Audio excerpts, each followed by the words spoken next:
یہ 3 رکھتے ہیں مغرب کی، ٹھیک ہے جی.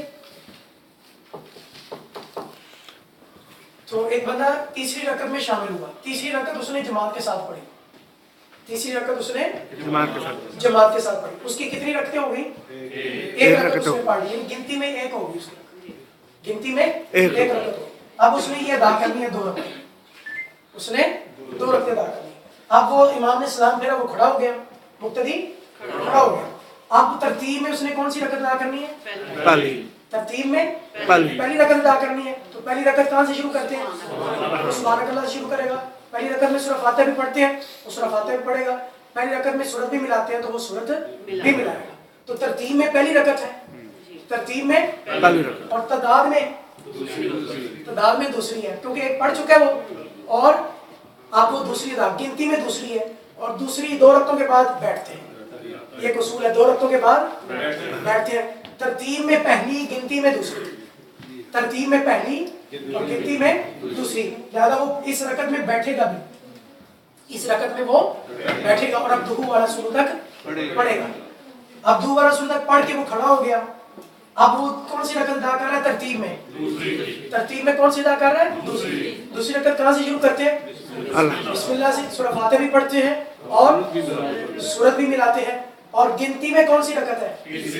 اور مغرب کی تیسری رکعت میں بیٹھتے ہیں، مغرب کی تیسری رکعت میں. اور کہاں تک پڑھتے ہیں؟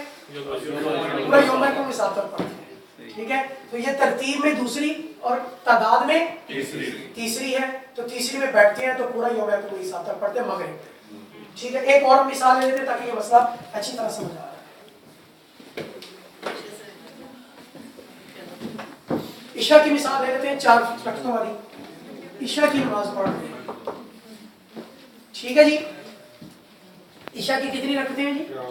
4 فرض ہو گئی، 2 3 اور 4. ہاں جی. کون سی رکعت میں شامل کروانا ہے مقتدی کو؟ بولے. تیسری.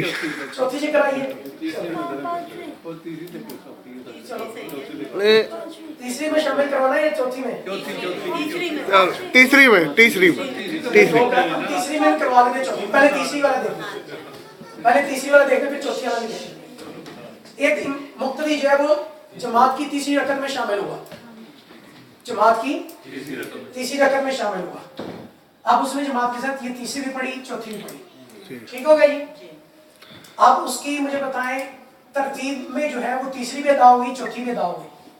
ٹھیک ہو گیا. اور تعداد میں اس نے کتنی رکعتیں ادا کرنی؟ 2 رکعتیں ادا کرنی. اب اس چوتھی کے بعد امام نے سلام پھیر دیا. اب مقتدی کھڑا ہوا اور اس نے یہ ادا کرنی ہے. اب جب اس نے بقیہ رکعتیں ادا کرنی ہے تو جو ترتیب میں ادا کرنا ہے وہ کون سی رکعت ادا کرنا ہے؟ پہلی. ترتیب میں پہلی رکعت ادا کرنا ہے. تو پہلی رکعت کہاں سے شروع ہوتی ہے؟ سبحان اللہ سے. اس میں سورہ فاتحہ بھی پڑھتے ہیں، سورت بھی ملاتے ہیں. ٹھیک ہو گیا. اور تعداد میں کتنی بھی رکعت ہے؟ 1 2 3. ٹھیک ہو گیا. تیسری رکعت ہے تعداد میں، گنتی میں. گنتی میں کون سی رکعت ہے؟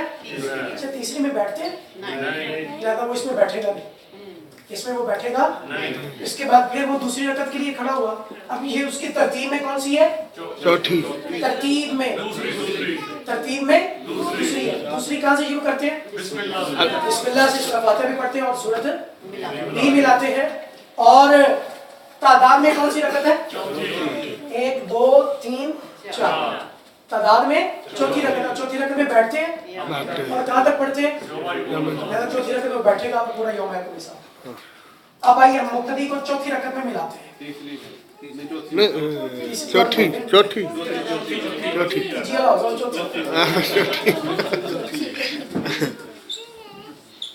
اب امام جو ہے وہ چوتھی رکعت میں شامل ہوا. سوری مقتدی.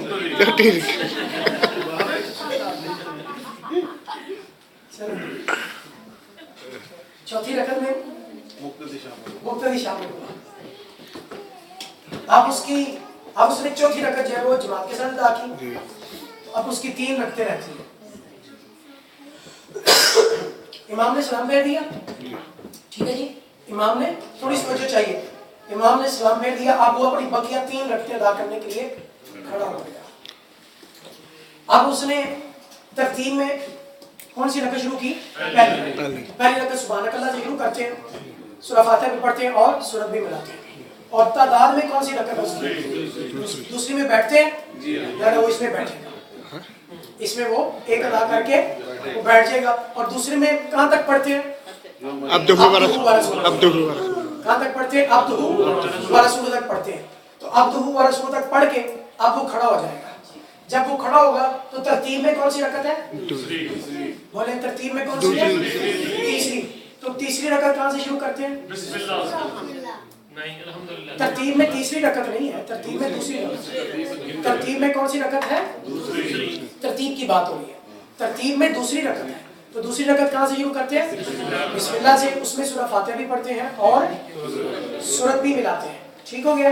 اور یہ تعداد میں کون سی رکعت ہے؟ تیسری میں بیٹھتے ہیں لہذا وہ اس میں نہیں بیٹھے. یہاں کے کنفیوژن ہوتی ہے.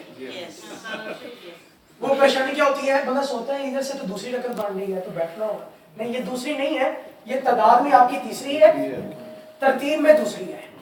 تو ترتیب میں دوسری لہذا آپ بسم اللہ سے شروع کریں گے، سورہ فاتحہ بھی پڑھیں گے اور سورت بھی ملائیں گے. ٹھیک ہے. لیکن یہاں بیٹھنا نہیں. کیوں نہیں بیٹھنا؟ کیونکہ تعداد میں یہ تیسری رکعت ہے اور تیسری رکعت میں بیٹھتے نہیں. اس کے بعد آ جائیں گے والی رکعت. اب یہ ترتیب میں کون سی ہے؟ تیسری. ترتیب میں کون سی ہے؟ تیسری. اور تیسری میں کیا کہاں سے شروع کرتے ہیں؟ بسم اللہ سے. اور صرف سورہ فاتحہ پڑھتے ہیں، صرف سورہ فاتحہ پڑھتے ہیں، سورت ساتھ نہیں ملاتے. اور تعداد میں کون سی رکعت ہے؟ چوتھی رکعت میں بیٹھتے ہیں اور یوم الدین. بس یہ آپ ذہن میں رکھیں فارمولا ترتیب اور تعداد. تو آپ کے لیے تمام نمازوں میں شامل، آپ کون سی رکعت میں بھی شامل ہوں گے تو یہ مسئلہ آپ کے لیے حل ہو جائے گا. اس کے بعد یہاں وہ سوال سبحان کر جب شامل ہوتے ہیں جماعت کے ساتھ، ہاں جی زور اور ہاں جی اس میں یہ ہے جب آپ جماعت کے ساتھ شامل ہوتے ہیں تو ایک تو یہ ہے فجر مغرب اور عشاء. اس میں اگر آپ جماعت کے ساتھ شامل ہوتے ہیں امام کی قرات شروع کرنے سے پہلے اگر آپ شامل ہوتے ہیں تو آپ سبحان اللہ پڑھیں گے. لیکن اگر امام نے قرات شروع کر دی ہے تو پھر آپ اللہ اکبر کہہ کے خاموش کھڑے ہو جائیں گے، پھر آپ نے سبحان اللہ نہیں پڑھنا. اور اگر آپ ظہر یا عصر میں شامل ہوئے پہلی رکعت میں تو امام کے رکوع جانے سے پہلے اگر آپ شامل ہو گئے تو آپ اللہ اکبر کہہ کے جو ہے وہ سبحان اللہ پڑھ سکتے ہیں. اور رکوع میں اگر شامل ہوتے ہیں امام کو پہلی رکعت میں رکوع میں پایا، اگر آپ کو ظن غالب یعنی غالب گمان ہے کہ میں سبحان اللہ کلّہ پڑھ کے امام کو رکوع میں پا لوں گا تو پھر آپ پڑھ لیں. اگر آپ کو غالب گمان نہیں اگر میں سبحان اللہ پڑھوں گا تو امام رکوع سے اٹھ جائے گا تو اس صورت میں بس اللہ اکبر اللہ. اتحیات پہ شامل وہ کتنا ہونا ہے اگر اتحیات پڑھ رہے ہو؟ ہاں تو اللہ اکبر کہہ کے آپ سبحان اللہ نہیں پڑھیں گے ڈائریکٹ اتحیات. وہ رکعت بھی نہیں آپ وہ رکعت بھی نہیں شامل ہوگی. ہاں جی وہ ایسے نا جب امام کو اگر آپ نے رکوع میں پایا تو آپ کو رکعت ملے گی ورنہ نہیں. ہاں ٹھیک ہوگا جی. دو مسئلے ہمارے اور رہ گئے جو سلیبس کمپلیٹ کرنے کے لیے ہیں. انتہائی اہم مسئلہ جو ڈسکس ہونے جا رہا ہے آپ کے سامنے وہ یہ ہے کپڑے کو لپیٹنا نماز کے اندر. یاد رکھیں کپڑے کو موڑنا لپیٹنا اس کے لیے لفظ یہ ہمارے پیپر کا بھی سوال ہے.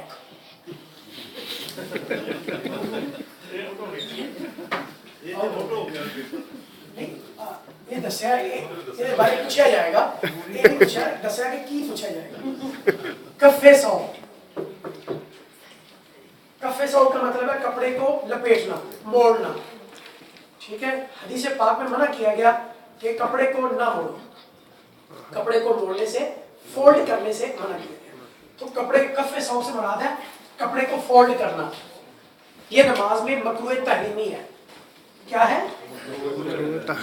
اب دو طرح سے سوال ہو سکتا ہے پیپر میں. ایک سوال یہ ہو سکتا ہے کفے سوپ سے کیا مراد.